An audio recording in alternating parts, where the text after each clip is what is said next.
Battle is brewing for some of New York State's congressional districts next year. The Republican front will be led by North Country Congresswoman Elise Stefanik, who has convinced her party in Washington to make a big investment in different campaigns in the state. Here's 7 News reporter Sean Brenda.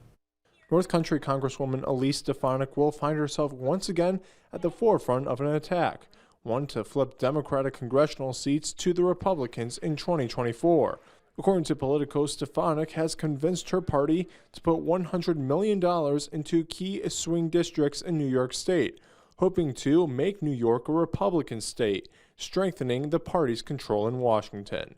Assistant Professor of Government Patrick Rickert from St. Lawrence University believes the investment is happening because of the success Republicans saw in recent elections. There's a lot of opportunity that they see, not just because of their success in 2022, which was unexpected, but because of what they see as an opportunity that might be shifting because of all the controversy over how to draw the congressional map.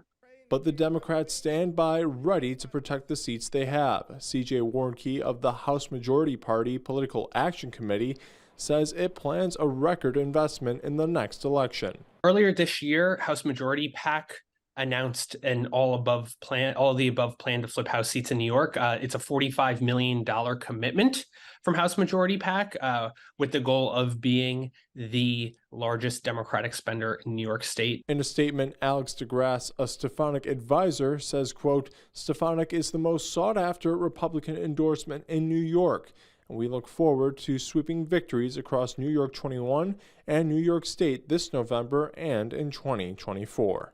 Sean Brenda, 7 News.